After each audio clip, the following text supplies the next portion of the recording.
तो एग्जामिनेशन में बच गए हैं केवल और केवल मुश्किल से 10 दिन, और इन 10 दिन के अंदर रिवीजन, प्रैक्टिस, ये सब कैसे होना चाहिए, क्या पढ़ना चाहिए, क्या छोड़ना चाहिए, इन सब के बारे में बात करते हैं।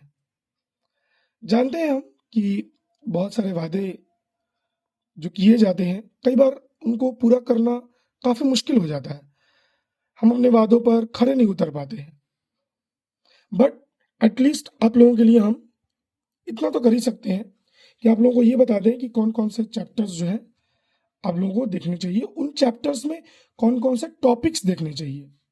ठीक है, तो यूं बात करें तो बिहार बोर्ड के एग्जामिनेशन परस्पेक्टिव से बात करने वाले हम लोग। तो अगर हम यूं बात करें तो सारे के सारे चैप्टर्स जो हैं वो ऑलमोस्ट इम्पॉर्टेंट ही है। अगर हम लोग यहाँ पर चैप्टर 1 से शुरू करें, रिप्रोडक्शन इन ऑर्गेनिजम्स से शुरू करें, तो अगर हम लोग बात करें तो छोटा छोटा पॉइंट भी काफ़ी इंपॉर्टेंट है।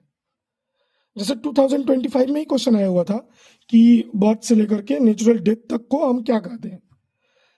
अब आप इस चीज से ये अंदाजा लगा सकते हैं कि कितनी छोटी चीज को, कितनी छोटे पॉइंट को बिहार बोर्ड जो है वो एक क्वेश्चन के रूप में एड्रेस करता है। लाइफ स्पैन जैसा छोटा चीज को ये एड्रेस करता है। तो मुख्यतः आपको ये सब चीजें जो है, सेक्सुअल और सेक्सुअल में क्या डिफरेंसेस हैं, ठीक है, वेजिटेटिव प्रोपेग्यूल्स किसको बोलते हैं, ये सब थोड़ा बहुत आपको अंदाजा होना चाहिए।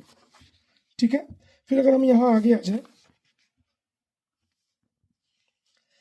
तो कई बार यहाँ पर पार्थिनोजेनेसिस से क्वेश्चंस होते हैं। ठीक है, पार्थिनोजेनेसिस से क्वेश्चंस होते हैं। ठीक है, यहाँ अगर हम लोग आ जाए तो एक बार ओविपेरस वीविपेरस क्या होता है ये देखना बनता है। अगर हम चैप्टर 2 की बात करें तो चैप्टर 2 में आपको माइक्रोस्पोरोजेनेसिस पर एक शॉर्ट नोट लिखने आना चाहिए। पॉलन ग्रेन का स्ट्रक्चर जो है उसके बारे में, सेल के बारे में कुछ बातें मालूम होनी चाहिए। मेगास्पोरोजेनेसिस आपको आना चाहिए। पॉलिनेशन के टाइप्स आपको आने चाहिए। उसके बाद अगर हम लोग बात करें, आउट ब्रीडिंग डिवाइसेस आपको आने चाहिए। पॉलन पिस्टिल इंटरेक्शन पर एक शॉर्ट नोट लिखने आपको आना चाहिए। 2 नंबर के लिए व्हाट इज डबल फर्टिलाइजेशन आपको आना चाहिए। इंडोस्पर्म 3n होता है, ट्रिप्लोइड होता है, ये आपको आना चाहिए। फिर जाकर के अगर हम लोग यहाँ बात करें, अगर यहाँ पर हम लोग फ्रूट्स की बात करें तो फ्रूट में फॉल्स फ्रूट, ट्रू फ्रूट, ये सब आपको आना ही चाहिए। यहाँ पार्थेनोकार्पिक फ्रूट आपको आना ही चाहिए। अगर हम लोग male reproductive system, female reproductive system की बात करें तो मेल रिप्रोडक्टिव सिस्टम पर एक short note, female reproductive system पर एक शॉर्ट नोट। ठीक है, मेल के गैमेटोजेनेसिस पर एक शॉर्ट नोट, यानी स्पर्म का फॉर्मेशन, ओवम का फॉर्मेशन। मेंस्ट्रुअल साइकिल पर एक शॉर्ट नोट, कौन कौन से हार्मोन्स जो हैं वो आपके इंपॉर्टेंट हैं, वो हार्मोन्स आपको पता होने ही चाहिए। फर्टिलाइजेशन और इम्प्लांटेशन के बारे में, और इसमें भी मुख्यतः जो हमारा फर्टिलाइजेशन वाला पोर्शन है उसमें हम लोगों को क्लीवेज डिवीजन जो है उसके बारे में पता होना चाहिए। अगर हम यहाँ प्रेगनेंसी की बात करें तो ये कुछ हार्मोन्स के नाम हैं, ये आपको आने ही चाहिए। पार्चुरेशन के बारे में थोड़ा बहुत आपको मालूम होना ही चाहिए। अगर हम लोग यहाँ आ जाए रिप्रोडक्टिव हेल्थ पर, तो एमनियोसिंथेसिस क्या है, ये जो मेरे पास बुक है वो थोड़ी ब्लैंक है, बट कॉन्ट्रासेप्टिव डिवाइसेस हो गए, या फिर यहाँ सर्जिकल मेथड्स हो गए, या इम्प्लांट हो गए, या आईयूडी हो गए, ये आपको आना चाहिए। एमटीपी क्या है ये आपको आना चाहिए। सबसे इंपॉर्टेंट टॉपिक जिसको आपको ध्यान देना ही देना चाहिए, दैट इज इनफर्टिलिटी। इनफर्टिलिटी में एआरटी टेक्नोलॉजीज जो होती हैं, मैंने कई बार आपको बताया है, गिफ्ट हो गया, ठीक है, जिफ्ट हो गया, ये सब चीज़ें आनी ही चाहिए। जो नोट्स भी दिया गया है आप लोगों को, उसमें सारा चीज जो है वो प्रोवाइड किया गया है ऑलरेडी। हम पहले भी जो नोट्स दिए हैं इस तरह से, जो आप लोगों को नोट्स दिया गया है, इस टाइप का जो नोट्स आप लोगों को दिया गया है, वो ये यहाँ पर आप लोगों को सब चीजें बताई गई थी। इनफर्टिलिटी की बात करें अगर हम लोग, तो यहाँ जिफ्ट हो गया, आईयूटी हो गया, और अगर हम लोग यहाँ चलें आईसीएसआई हो गया, गिफ्ट हो गया, ठीक है, आर्टिफिशियल इंसेमिनेशन हो गया, टेस्ट ट्यूब बेबी हो गया, ये सब आना चाहिए।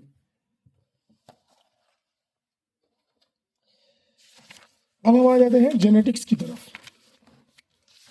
जेनेटिक्स में अगर मैं आऊं तो आपको लॉ ऑफ डोमिनेंस और लॉ ऑफ सेग्रीगेशन क्या कहलाता है ये आना चाहिए। इनकम्प्लीट डोमिनेंस पर एक शॉर्ट नोट, को डोमिनेंस यानी कि ब्लड ग्रुप पर एक शॉर्ट नोट, ब्लड ग्रुप पर आना चाहिए। उसके बाद अगर के मैं आगे बढ़ूं, अगर अब आ जाते हैं पॉलीजेनिक इनहेरिटेंस क्या है, प्लायोट्रॉपी क्या है, इन पर एक शॉर्ट नोट लिखने आना चाहिए आपको। ओके, सेक्स डिटर्मिनेशन बहुत इंपॉर्टेंट है, अगेन हम बोल रहे काफी इंपॉर्टेंट है सेक्स डिटर्मिनेशन। सेक्स डिटर्मिनेशन में ह्यूमन में, इस ड्रोसोफिला में, हेन में, मुर्गी में, और खास करके हनी बी में, ये तो 2025 के एग्जाम में आया हुआ था, तो ये आपको आना ही चाहिए। अगर मैं यहां आ जाऊं तो एक क्वेश्चन आया हुआ था पीवाईक्यू में कि जो पेडिग्री एनालिसिस है उसमें कौन कौन से सिंबल्स यूज होते हैं, सिंबल ड्रॉ करके नाम लिखो, ये आया हुआ था। फिर कलर ब्लाइंडनेस पर एक शॉर्ट नोट लिखने आना चाहिए। ये 1 नंबर के लिए ये याद होना चाहिए कि ऑटोसोमल डोमिनेंट जो है वो है आपका मायोटोनिक डिस्ट्रॉफी, और ऑटोसोमल रिसेसिव जो है वो है सिकल सेल अनीमिया, ये आपको आना चाहिए। तो कलर ब्लाइंडनेस पर एक शॉर्ट नोट, ये जरूरी चीज है। हीमोफीलिया पर, सिकल सेल अनीमिया पर, फिनाइल कीटोनूरिया पर, थैलेसीमिया पर, और अगर मैं क्रोमोसोमल डिसऑर्डर पर जाऊं, एन्यूप्लॉइडी, पॉलीप्लॉइडी, ये सब ये आनी चाहिए आपको।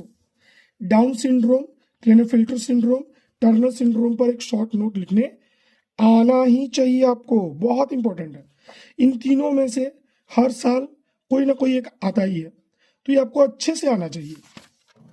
मॉलिक्यूलर बेसिस पर आऊं तो आगे में डीएनए क्या है, डीएनए आरएनए में अंतर क्या है, कौन कौन से उसके अंदर में बेसेस मिल रहे हैं, उनके नाम, ये एक पैराग्राफ जो है छोटा सा, इसको आप अच्छे से देखें, ठीक है। फिर इधर कुछ कुछ साइंटिस्ट का नाम है जो कि मैंने क्लास में बहुत करवाया आप लोगों को। अब आ जाते हैं कि थोड़े आसान, जो आप थोड़े रट भी सके। तो रेप्लिकेशन पर एक शॉर्ट नोट लिखना जो कि यहाँ पर है, ठीक है, the machinery and the enzyme पर, और यहाँ पर एक टॉपिक है ओकाजाकी फ्रैगमेंट, ये आपको आना ही चाहिए, ओकाजाकी फ्रैगमेंट। रेप्लिकेशन पर एक शॉर्ट नोट लिखने आना चाहिए, ट्रांसक्रिप्शन पर एक शॉर्ट नोट लिखने आना चाहिए। और मैं आगे बढ़ूं तो ये सब चीज़ें थोड़ा बहुत आप लोगों को देखना चाहिए, मैंने क्लास में बहुत सिंपल लैंग्वेज में कई बार इन चीज़ों को बताया है, ठीक है। जेनेटिक कोड के सैलिएंट फीचर्स याद होने चाहिए आपको। ट्रांसलेशन पर एक शॉर्ट नोट याद होने चाहिए आपको। लैक ओपेरॉन पर एक शॉर्ट नोट याद होना चाहिए आपको, ठीक है। इतनी चीज़ें तो आपको मालूम होनी चाहिए। फिर अगर मैं बात करूं डीएनए फिंगरप्रिंटिंग पर भी एक शॉर्ट नोट आना चाहिए आपको, ठीक है। मैं काफ़ी कोशिश कर रहा हूं कि चीज़ों को छांट दूं, स्किप कर दूं बहुत ज़्यादा, आपको केवल और केवल वो चीज़ें दूं जो एग्जाम पॉइंट ऑफ व्यू से इंपॉर्टेंट है। सबसे इंपॉर्टेंट देखो भाई, होमोलोगस, एनालोगस, तो होमोलोगस के नाम याद होने चाहिए, ठीक है, ये कई बार पूछा गया है। कुकुरबिटा और बोगनवेलिया में क्या चीज है, टेंड्रिल्स और थॉर्न्स सेम है, ये आपको मालूम होने चाहिए। फिर यहाँ पर ये मार्सुपियल रेडिएशन हो गया, अडेप्टिव रेडिएशन हो गया, ठीक है। और एक चीज क्या है, अगर सीबीएसई पॉइंट ऑफ व्यू से बात करें तो हार्डी विनबर्ग का प्रिंसिपल इंपॉर्टेंट हो जाता है, और ह्यूमन का जो इवोल्यूशन है उसका एक शॉर्ट नोट जो है वो इंपॉर्टेंट हो जाता है, इवोल्यूशन ऑफ मैन। ऐसे क्वेश्चंस बहुत होते हैं तो आप आराम से बना सकते हैं। कॉमन डिजीजेस एकदम आने चाहिए आपको, मैंने कई बार ये चीजें बोली है, ठीक है। मलेरिया का लाइफ साइकिल आना ही चाहिए। अगर हम लोग थोड़ा इधर आ जाए, इम्यूनिटी पर बात करें, तो ये 4 बैरियर्स आने चाहिए, फिजिकल, फिजियोलॉजिकल, ठीक है, सेलुलर, और यहाँ पर हम लोग साइटोकिन बैरियर, ये आना चाहिए। आपको ह्यूमोरल और सेल मेडिएटेड के बीच डिफरेंस पता होना चाहिए। यहाँ अगर हम लोग वैक्सीनेशन की बात करें तो एक्टिव और पैसिव इम्यूनिटी के बारे में मालूम होना चाहिए। और अगर हम लोग यहाँ आ जाए, एड्स के बारे में थोड़ा बहुत मालूम होना चाहिए। ये डायग्राम आपको अच्छे से समझ आना चाहिए। कैंसर में यहाँ पर बेनाइन और मैलिग्नेंट ट्यूमर में क्या डिफरेंस है, ऑन्कोजेंस को किनको बोलते हैं, ऑन्कोजेनिक वायरस किसको बोलते हैं, प्रोटो ऑन्कोजेंस किसको बोलते हैं, ये सब क्लास में बहुत बताया मैंने, ठीक है। इन सबसे ज्यादा क्वेश्चंस नहीं आते हैं almost. Strategies for food production जो है, उसमें आपको मोड टेक्नोलॉजी कई बार पूछा गया है। मोड टेक्नोलॉजी हो गया, out breeding, out crossing, cross breeding, ये सभी टॉपिक्स हो गए, ठीक है। बी कीपिंग पर एक शॉर्ट नोट लिखने आना चाहिए आपको। उसके बाद अगर हम लोग आगे बढ़े, वीट और राइस के बारे में थोड़ा बहुत 1 नंबर के लिए आपको मालूम होना चाहिए। और हम लोग अगर देखें, टिश्यू कल्चर बहुत इंपॉर्टेंट, टोटिपोटेंसी बहुत इंपॉर्टेंट, ठीक है, propagation, somatic hybridization, somatic hybrids, ये सब इंपॉर्टेंट है। देखो बिहार बोर्ड के लिए एक चीज समझो, बिहार बोर्ड में ज्यादातर क्वेश्चंस जो पूछे जाते हैं वो इधर या तो आप हेडिंग देख लो, हेडिंग पर एक शॉर्ट नोट लिखने आना चाहिए, ये जो ब्लैक के बोल्ड वर्ड्स हैं उनमें आप थोड़ा बहुत उनको थोड़ा अच्छे से पढ़ लो, ठीक है। उनके अराउंड जो कॉन्सेप्ट है उसको ठीक से देख लो, तो काफी हद तक काम आपका हो जाएगा, ठीक है। अगर माइक्रोब्स की बात करें तो house hold product, industrial product, ये आपको आना चाहिए, ठीक है। ये सभी चीजें जो है यहाँ पर इस पेज पर या इस पेज पर, ये सब चीजें आपको आनी चाहिए। फिर हम लोग आगे आ जाते हैं और बायोटेक में, बायोटेक में आपको रेस्ट्रिक्शन एंजाइम्स आने चाहिए, क्लोनिंग वेक्टर्स आने चाहिए, और सबसे इंपॉर्टेंट ये जैसे फोटो दिया गया है वेक्टर का, प्लाज्मिड वेक्टर का, तो प्लाज्मिड वेक्टर में क्या क्या चीजें हैं ये आपको आने चाहिए। Origin of replication, selectable markers और क्लोनिंग साइट, ये सभी चीजें हो गई। फिर यहाँ पर उसी में vector for cloning genes, plant and animals, ये मालूम होना चाहिए। हम लोग आ जाते हैं आगे। ये चैप्टर काफी इंपॉर्टेंट है, इसको जरूर देख लीजिएगा लोग, बायोटेक्नोलॉजी और उसका एप्लीकेशन, ठीक है। इसमें का एक टॉपिक इंपॉर्टेंट है, तुम ये नहीं कहेंगे कि ये इंपॉर्टेंट है, ये नहीं, ये पूरा का पूरा इंपॉर्टेंट है। यहाँ एक क्वेश्चन जो कि काफी ज्यादा पूछा जाता है कि बीटी कॉटन में कौन सा जीन, तो क्राई जीन, बहुत बार क्लास में बताया मैंने, क्राई जीन, तो ये आपको आना चाहिए, क्राई जीन। ट्रांसजेनिक एनिमल्स क्या होते हैं ये आपको आना चाहिए। फिर जाकर के अगर हम लोग आ जाए, बायोपायरेसी काफी इंपॉर्टेंट है, ये आपको आना ही चाहिए, ठीक है। अब हम लोग आ जाते हैं आगे। अगर यहां थोड़ा हम देखें,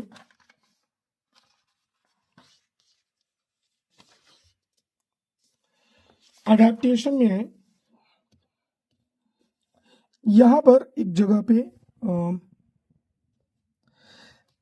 मैं सीधे कह देता हूं, जेरोफाइटिक अडेप्टेशन आपको आना चाहिए, ठीक है। जेरोफाइटिक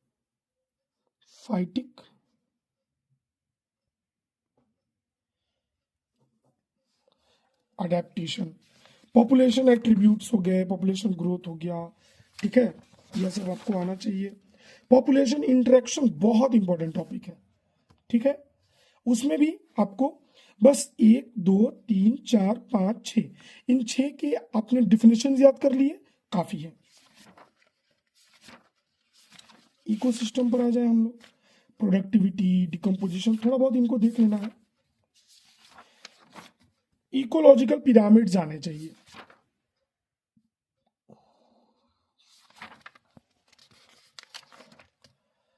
हाँ यहां देखें, यहां हाइड्रार्क सक्सेशन और जेरार्क सक्सेशन, ये थोड़ा आप देख लेंगे लोग,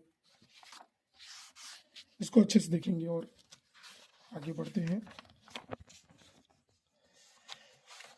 अंतिम चैप्टर्स के पास ही आ गए हैं हम लोग।